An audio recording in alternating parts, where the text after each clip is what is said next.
नमस्कार। समसामयिक विषयों पर आपके पसंदीदा कार्यक्रम विशेष में आपका स्वागत है। मैं हूं दीपक डोभाल। पानी हमारे लिए कितना जरूरी है? वैज्ञानिक कहते हैं कि इंसान बिना पानी के हद से हद 4 दिन तक जिंदा रह सकता है। पानी ना हो तो हमारे आसपास के पेड़ पौधों और पशु पक्षी खत्म हो जाएंगे। लेकिन हम इतनी फिक्र क्यों कर रहे हैं जबकि हमारी धरती का करीब 71% हिस्सा पानी में डूबा हुआ है। ये तकरीबन 138.6 करोड़ क्यूबिक किलोमीटर है। लेकिन इतना पानी भी हमारी ज़रूरतें पूरा करने के लिए नाकाफ़ी है, क्योंकि दरअसल इसमें पीने लायक साफ पानी 3% से भी कम है। इस 3% का भी एक बड़ा हिस्सा हमारी पहुंच से बाहर है, क्योंकि ये या तो पहाड़ों पर जमी बर्फ में है या फिर ध्रुवीय इलाकों के ग्लेशियर्स में। पीने लायक पानी का 30% भूगर्भीय जल है, जिस तेजी से हमने भूगर्भीय जल का दोहन किया है, ये जल्द ही खत्म हो जाएगा। पिछले 20-30 साल में इसकी एक पूरी लेयर हमने या तो इस्तेमाल कर ली है या फिर प्रदूषित कर दी है। जलवायु परिवर्तन, नदियों पर बांध, तालाब, पोखरों पर अतिक्रमण करके हमने इसके रिचार्ज के रास्ते भी बंद कर दिए हैं। इसलिए दुनिया भर में पानी के लिए कोहराम मचा हुआ है और आने वाले वक्त में यह संकट और भी बड़ा होगा। 2032 तक धरती की आधी से ज्यादा आबादी पीने के पानी से शायद महरूम होगी। यूनिसेफ की एक ताज़ा रिपोर्ट बताती है कि 2050 तक मध्य भारत में मौजूदा उपलब्ध पानी का 40% खत्म हो चुका होगा। विश्व जल दिवस के मौके पर आज विशेष में इस जैसे तमाम सवाल और तलाशेंगे। साथ ही जल दिवस की इस साल की थीम है जल के लिए प्रकृति के आधार पर समाधान। इसलिए हम ये जानने की कोशिश करेंगे कि जल समस्या के समाधान क्या हैं, और साथ ही बताएंगे हम और आप मिलकर कि कैसे इस समस्या को बढ़ने से रोका जा सकता है। तो शुरू करते हैं आज का विशेष।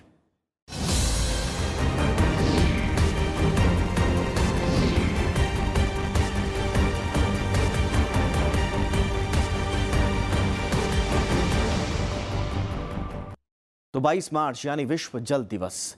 दुनिया भर में पीने के पानी के लिए मचते हाहाकार और दिनों दिन घटते पानी के संसाधनों के बीच ये दिन काफी अहम हो जाता है। ये इसलिए भी अहम है क्योंकि प्राकृतिक तौर पर पानी की कमी नहीं है, लेकिन अंधाधुंध दोहन, बढ़ते प्रदूषण और पानी की बर्बादी की वजह से ये किल्लत पैदा हुई है। यानी कुदरत ने अपनी तरफ से कोई कमी नहीं की। जो परेशानी हुई है वो हमारी और आपकी पैदाइश है, और इसका हल भी हमें ही करना होगा।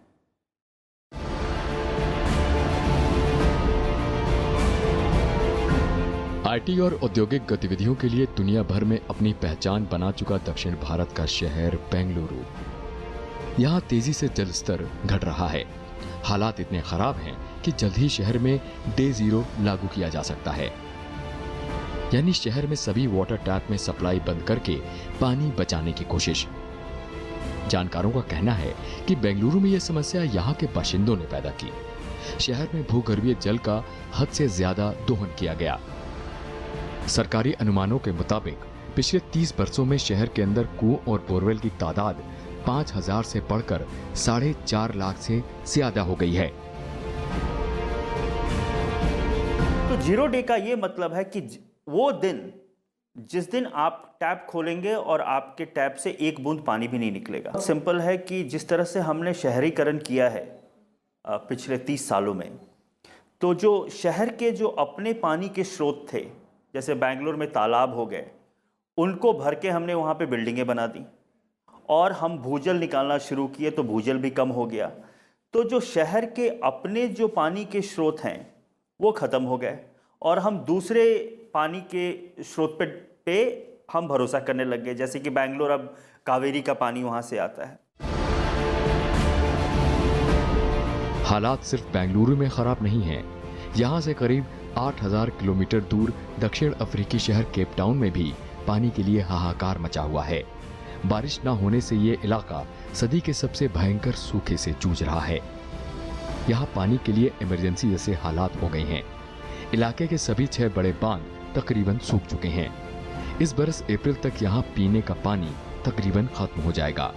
अगर जल्द पानी का इंतजाम नहीं हुआ तो यहाँ कोहराम मच सकता है। केप टाउन में नगर प्रशासन भी शहर में डे जीरो लागू करने की तैयारी कर रहा है।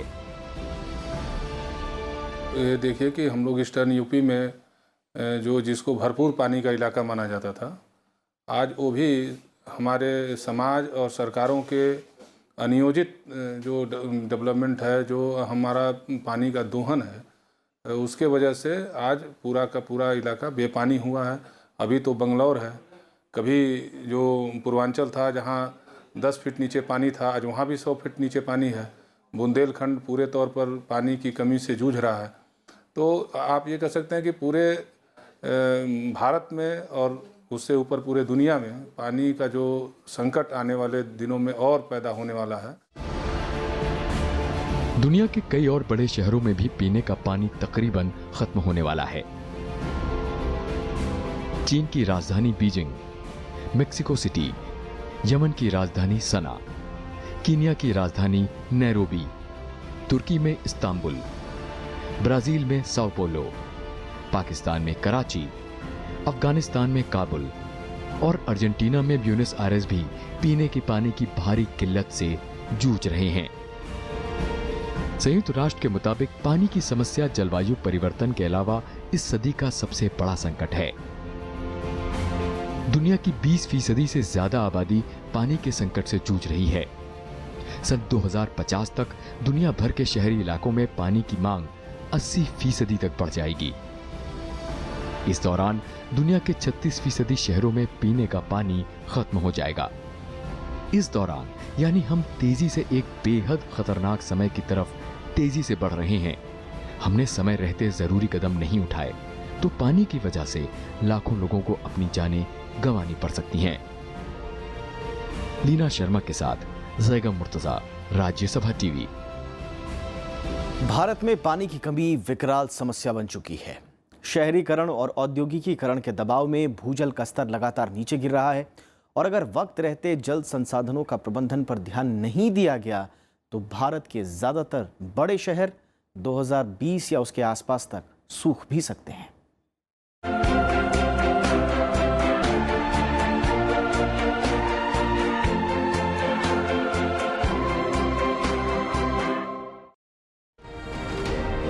देश के कई राज्य पानी की समस्या से जूझ रहे हैं।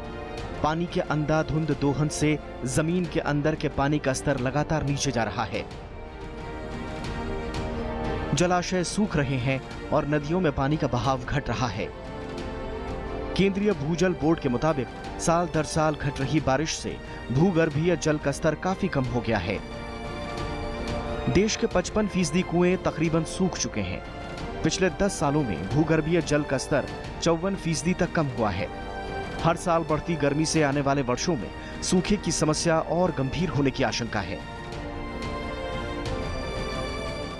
विकास के क्रम में हमने जो हमारे प्राकृतिक जल स्रोत थे, जो हमारे संसाधन थे, जो हमारी नदियां थीं, जो हमारे तालाब थे, उनको हमने बुरी तरह से प्रदूषित किया, उनका बुरी तरह से दोहन किया। नतीजा ये हुआ कि एक तो हमारा भूगर्भ जल स्तर नीचे गया और जो नीचे जाने के साथ साथ जो औद्योगिक कचरा है, जो समाज का कचरा है, उनके वजह से उनका कोई समुचित प्रबंधन न होने की वजह से वो धीरे धीरे हमारे जो भूमिगत जल स्रोत हैं वो भी प्रदूषित हो रहे हैं। देश में सालाना औसत बारिश 1170 मिलीमीटर है, जो पश्चिम अमेरिका से करीब 6 गुना ज्यादा है।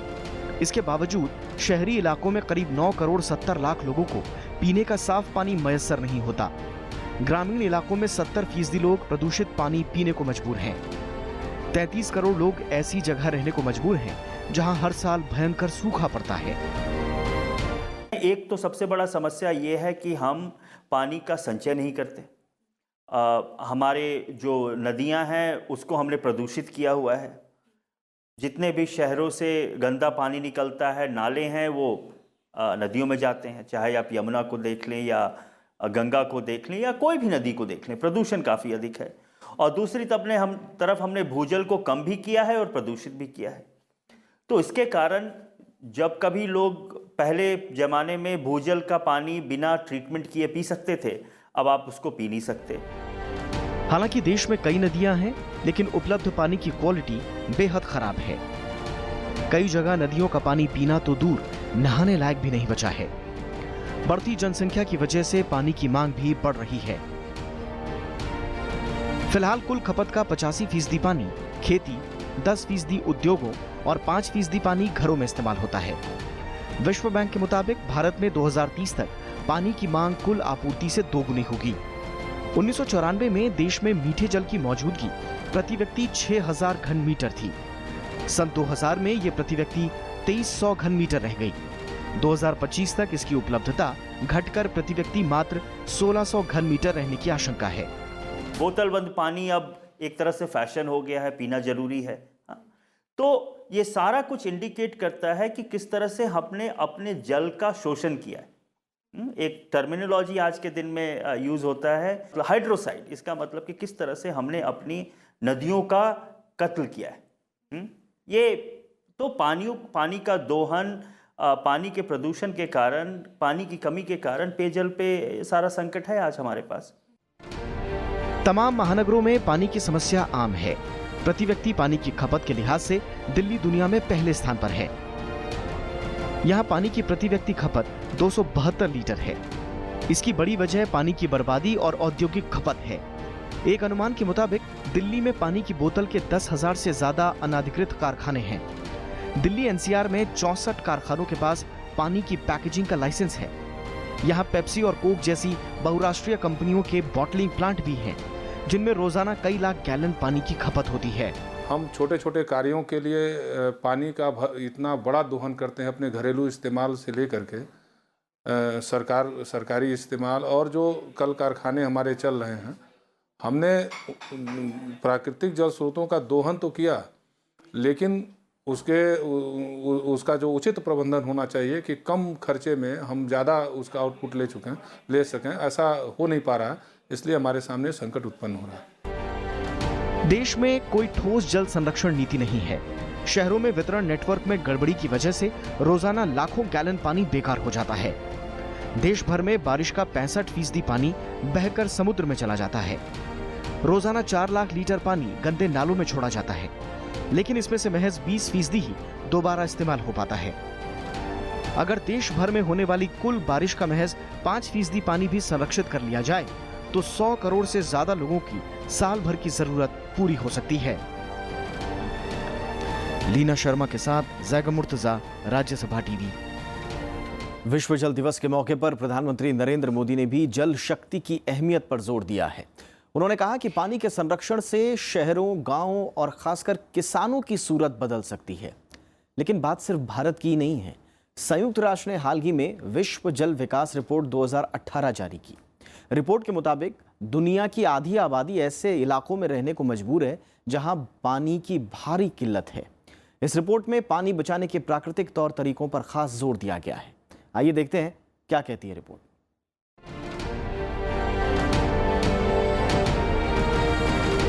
दुनिया की मौजूदा जनसंख्या के लिहाज से इस वक्त हर इंसान की जरूरत पूरा करने लायक पानी पृथ्वी पर है, लेकिन ये हालात ज्यादा दिन तक रहने वाले नहीं हैं।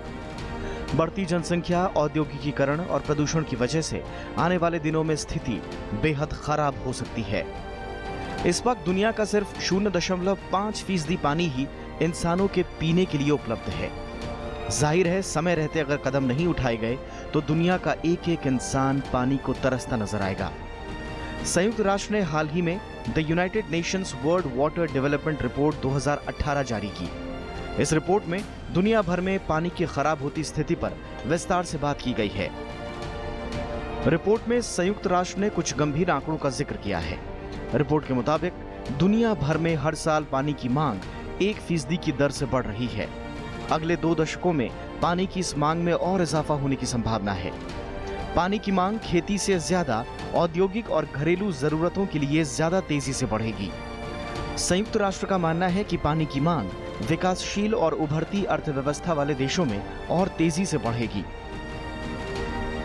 हम वास्तव में जो भी प्राकृतिक चीज़ें हमको उपलब्ध कराई हैं प्रकृति ने, वास्तव में हम उस पर सिर्फ मनुष्य का ही अधिकार समझ बैठे हैं, जबकि उस पर जीव मात्र का और यहाँ तक कि जो हमारे पेड़ पौधे हैं उनका भी उतना ही अधिकार है जितना हमारा अधिकार है। हमने जो बेहिसाब दोहन किया, अभी जो शहरों में बड़े बड़े अपार्टमेंट बनते हैं उसमें जो नीचे खुदाई होती है, पानी जो मीठा पानी निकलता है उसको हम नाली में बहा देते हैं। उसका कोई प्रबंधन हमारे पास नहीं है। वो बड़े शहरों से लेकर के और सुदूर जो अंचलों में जो छोटे शहर हैं उनके यहाँ ये बात है। दूसरी तरफ अगर मौजूदा जल स्रोतों की बात की जाए तो संयुक्त राष्ट्र की रिपोर्ट चिंता गहराती है। रिपोर्ट के मुताबिक 360 करोड़ लोग यानी दुनिया की आबादी का करीब आधा हिस्सा ऐसे इलाकों में रह रहा है जहां साल में कम से कम 1 महीने पानी की किल्लत रहती है। संयुक्त राष्ट्र का अनुमान है कि यह आबादी 2050 तक 570 करोड़ तक पहुंच सकती है। अफ्रीका, एशिया और लातिन अमेरिकी देशों में 1990 के बाद से नदियों का प्रदूषण बेहद खराब स्तर पर पहुंच गया है, जो आने वाले वक्त में स्थिति को और गंभीर करेगा। रिपोर्ट बताती है कि दुनिया में 180 करोड़ लोग इस वक्त भूमि क्षरण, रेगिस्तान बनती जा रही जमीन और सूखे से प्रभावित हैं।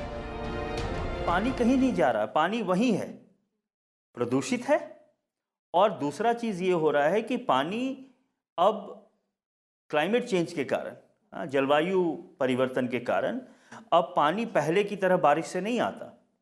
अगर आप देखेंगे पिछले साल तो बहुत से शहरों में बारिश कुछ चंद घंटों में हुई है। जो पहले महीनों में जितनी बारिश होती थी अब कुछ चंद घंटों में होती है। बहुत तेजी से बारिश होती है, सारा पानी समुद्र में चला जाता है या नदियों में चला जाता है। हम उस पानी को रोक नहीं पाते हैं। भूजल में उस पानी से भूजल बढ़ता नहीं है। संयुक्त राष्ट्र ने पानी के साथ साथ मानव जाति को बचाने के लिए इस रिपोर्ट में प्रकृति आधारित समाधानों पर जोर दिया है। रिपोर्ट कहती है कि दुनिया के 30% भूभाग पर जंगल हैं, लेकिन चिंता यह है कि इसमें से 65% हिस्सा बंजर होता जा रहा है। रिपोर्ट बताती है कि मानवीय गतिविधियों के चलते 1990 से अब तक दुनिया भर में पारिस्थितिकी के लिए सबसे ज्यादा जरूरी आर्द्र भूमि क्षेत्र यानी पानी युक्त जमीन का 64 से 71% हिस्सा हम खो चुके हैं। नतीजा ये कि आज दुनिया की 40% आबादी पानी की किल्लत से जूझ रही है। हमें मूलतः अपने चरित्र में, जो हमारा चरित्र है, उसमें परिवर्तन लाना पड़ेगा। समाज को और फिर सरकारों को भी परिवर्तन लाना पड़ेगा। हम पानी को उपभोक्ता की वस्तु न समझें, हम पानी को सिर्फ इस्तेमाल की वस्तु न समझें। तो हमको लगता है कि हम इसे बचाया जा सकता है। संयुक्त राष्ट्र ने अपनी रिपोर्ट में भारत में पानी के गहराते संकट का भी जिक्र किया है। संयुक्त राष्ट्र के मुताबिक भारत दुनिया में भूजल का सबसे ज्यादा दोहन करने वाला देश है। अमेरिका, चीन, ईरान और पाकिस्तान जैसे देश भारत के बाद आते हैं और ये सब मिलाकर दुनिया का 67% भूजल दोहन कर देते हैं। रिपोर्ट के मुताबिक भारत में पानी की भरमार वाला गंगा बेसिन इलाका भी भूजल की लगातार कमी से जूझ रहा है। रिपोर्ट में वर्ल्ड कमीशन ऑन डैम्स के हवाले से कहा गया है कि भारत में बड़े बांधों ने पानी की समस्या खत्म करने की जगह स्थिति को और खराब किया है। तो जलवायु परिवर्तन के कारण हमारा जो कैरेक्टर है मॉनसून का, वो चेंज हो रहा है। अब बारिश हो रही है लेकिन कम समय में हो रही है और बहुत तेजी से हो रही है, जिसके कारण ये होता है कि हम पानी को रोक नहीं पाते हैं। ठीक है। और इसका दूसरा ये कारण है कि जब हमें पानी की जरूरत है उस समय पानी नहीं है, जब हमें पानी की जरूरत नहीं है तो बहुत पानी है। तो जो चेंज हुआ जलवायु परिवर्तन के कारण, जो चेंज हो रहा है वो ये हो रहा है कि पानी का डिस्ट्रीब्यूशन टेम्पररी और स्पेशियली दोनों में बदलाव आ रहा है। संयुक्त राष्ट्र ने अपने सतत विकास लक्ष्य संख्या 6 में सभी के लिए स्वच्छता और पानी के सतत प्रबंधन की उपलब्धता सुनिश्चित करने का लक्ष्य रखा है। Bureau report, Rajya Sabha TV. जलवायु परिवर्तन का डीप बोरवेल की बढ़ती संख्या से लेकर बड़े बांध तक कई वजह हैं जो भूगर्भीय जल स्तर में कमी की वजह बन गए हैं। इसके लिए योजना बनाने वालों से लेकर आम लोगों तक की भूमिका है, लेकिन कोई भी अपनी जिम्मेदारी मानने को तैयार नहीं। ये है रामगंगा नदी। एक जमाने में कल कल कर बहती थी, लेकिन कालागढ़ में बांध बनने के बाद भरी पूरी नदी नाले जितनी रह गई है। रामगंगा बांध का असर सिर्फ रामगंगा नदी पर नहीं है। गंगा और रामगंगा के दोआब इलाके की छोटी बड़ी करीब 13 नदियां हमेशा के लिए सूख गई हैं। इनमें गागन, यगद, बगद, ढेला, छोइया, मतवाली, सोत और बान प्रमुख हैं। इसके अलावा पश्चिम उत्तर प्रदेश के कई ताल, तालाब और जलकुंड सूखकर समतल हो गए हैं। इसके चलते पश्चिम उत्तर प्रदेश के आधे से ज्यादा ब्लॉक डार्क जोन में हैं, यानी यहाँ जमीन में पानी का स्तर खतरनाक स्तर तक नीचे है। यही हाल कई दूसरी नदियों की बेसिन में है, जहां बांध बनाकर पानी का आजाद बहाव रोक दिया गया है। गोरखपुर के इलाके में आमी नदी है, कुआनो है, आपका राप्ती नदी है, गुर्रा नदी है, गंडक है। ये सब नदियां भरपूर पानी की नदी थीं, लेकिन उद्योगों को अनियोजित क्रम में जो उद्योग लगे, जिनकी कोई जवाबदेही नहीं है अपने प्राकृतिक जल स्रोतों के प्रति, तो उनको बर्बाद करने में, उनको लगाने में हमने कभी इस बात का ध्यान नहीं दिया कि हमारे प्राकृतिक जल स्रोत कैसे बचेंगे। और नतीजा हुआ कि ये सारी की सारी नदियां आज पानीदार होते हुए भी बेपानी हो गई हैं, और उनके वजह से हमारा भूगर्भ जल स्तर भी बुरी तरह से पोल्यूटेड हो रहा है। हालांकि दावा किया जाता है कि बांध का पानी किसानों को सिंचाई के लिए मुहैया कराया जा रहा है, लेकिन ये पूरा सच नहीं है। बांध में लगातार रोका गया पानी जिन नहरों में भेजा जा रहा है, उनके पानी का ज्यादातर इस्तेमाल थर्मल पावर प्लांट, परमाणु बिजली घर और औद्योगिक इकाइयां कर रही हैं। किसान सिंचाई के लिए डीप बोरवेल या ट्यूबवेल के पानी पर निर्भर हैं। नदी तालाबों के खत्म होने से पहले ही भूजल सही से रिचार्ज नहीं हो रहा। ऊपर से बोरवेल धरती में से पानी निचोड़ रहे हैं। सिर्फ किसान ही नहीं, घरेलू जरूरतों के लिए भी लोग सबमर्सिबल पंप लगवा रहे हैं। ये कई जगह पर पानी की बर्बादी का सबब भी बन रहे हैं। इसका नतीजा ये हुआ कि जिन इलाकों में 10 साल पहले तक 20 से 30 फीट की गहराई पर पानी मिल जाता था, वहाँ पानी का स्तर जमीन में 70 से 100 फीट गहरे तक चला गया है। बहुत बड़ी वजह है। अगर आप आज के दिन में हमारे देश में पानी का वितरण देखें तो कुछ 15 से 20%, आंकड़े सही नहीं है हमारे पास, लेकिन ये कह सकते हैं 15 से 20% पानी आज के दिन में इंडस्ट्रीज़ में यूज़ होता है, उद्योगों में इस पानी का यूज़ होता है। सबसे अधिक जो थर्मल पावर प्लांट हैं, कोयले से चलने वाले जो हमारे थर्मल पावर प्लांट हैं, उसमें सबसे अधिक पानी का इस्तेमाल होता है।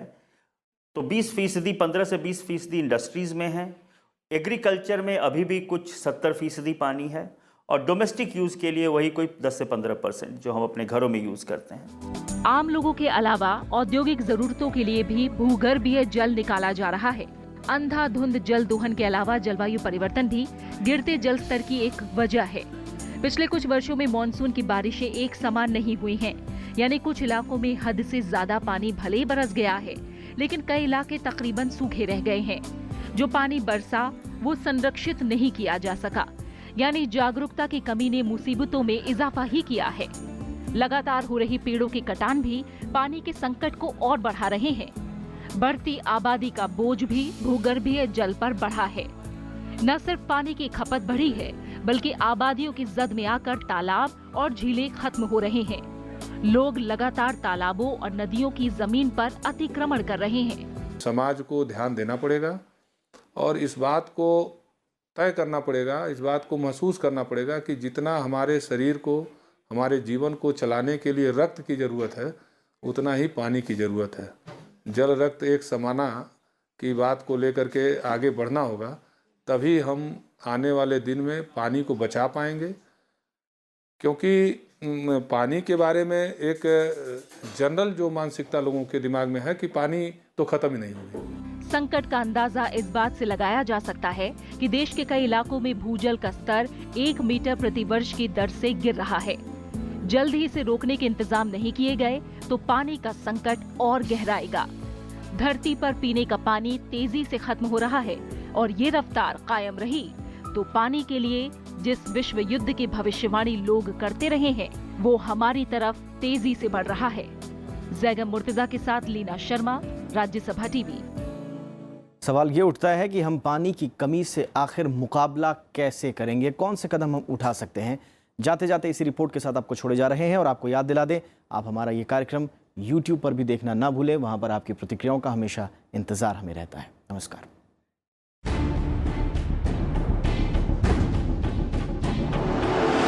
दुनिया के क्षेत्रफल का 70% भाग जल से भरा हुआ है, लेकिन पीने योग्य मीठा जल मात्र 3% है। इसमें भी मात्र 1% मीठे जल का ही हम उपयोग कर पाते हैं। लेकिन तेजी से बढ़ती जनसंख्या, बढ़ता औद्योगिकरण, प्राकृतिक स्रोतों का सूखना, अनियोजित विकास, फैलते शहरीकरण के अलावा ग्लोबल वार्मिंग ने पानी की समस्या को विकराल बना दिया है। भूजल के अत्यधिक दोहन से न केवल पानी की कमी हुई है, बल्कि जल प्रदूषण भी काफी बढ़ गया है। पानी के संकट से बचने के लिए कई तरह के कारगर उपाय करने की जरूरत है, जिनमें जल, जमीन और जंगल का उचित प्रबंधन, जल संरक्षण के उपाय, अत्यधिक भूजल दोहन पर रोक, तालाब और झीलों के पानी का उचित उपयोग, जल को प्रदूषण से मुक्त रखना और नदियों और नालों पर चेक डैम बनाने की जरूरत है। इनके अलावा जल शोधन भी एक बेहतर उपाय है। जल शोधन के लिए मेम्ब्रेन फिल्ट्रेशन काफ़ी उपयोगी तरीका है, जिसमें micro filtration, ultra filtration, nano filtration और आरओ यानी रिवर्स ऑस्मोसिस के जरिए गंदे पानी को पीने लायक बनाया जा सकता है। नैनो टेक्नोलॉजी तरीका अपनाकर भूजल और सतही जल का शोधन किया जा सकता है। वर्षा का 85% पानी नदियों के रास्ते समुद्र में बह जाता है। यदि इस जल को धरती के अंदर पहुंचा दिया जाए तो इसके 2 लाभ होंगे। एक तो बाढ़ की समस्या कम होगी और दूसरी भूजल का स्तर भी बढ़ेगा। वर्षा के दौरान बेकार रहने वाले पानी को रोककर भूजल की गुणवत्ता में सुधार और उसकी रिफिलिंग क्षमता को बढ़ाया जा सकता है। हमने अपने नदियों को, अपने जल स्रोतों को मैला ढोने की मालगाड़ी बना रखा है, और जब तक इसमें परिवर्तन हम नहीं लाएंगे, अपने इन जीवनदायिनी नदियों को हम नहीं बचा पाएंगे। और इसमें सरकार को भी आगे आना पड़ेगा और समाज को भी आगे आना पड़ेगा। दोनों जब मिल के काम करेंगे तभी हम इसको बचाने में कामयाब हो पाएंगे। पानी की कमी को दूर करने और वर्तमान स्थिति को सुधारने के लिए रेन वाटर हार्वेस्टिंग यानी वर्षा के जल को इकट्ठा करना और रीफिल तरीकों को भी लागू करने की जरूरत है। इसके लिए कुओं और ट्यूबवेलों की गहराई निश्चित होनी चाहिए। एक मानक के तौर पर कुओं और ट्यूबवेलों की गहराई 400 फुट यानी 120 मीटर तक ही होनी चाहिए।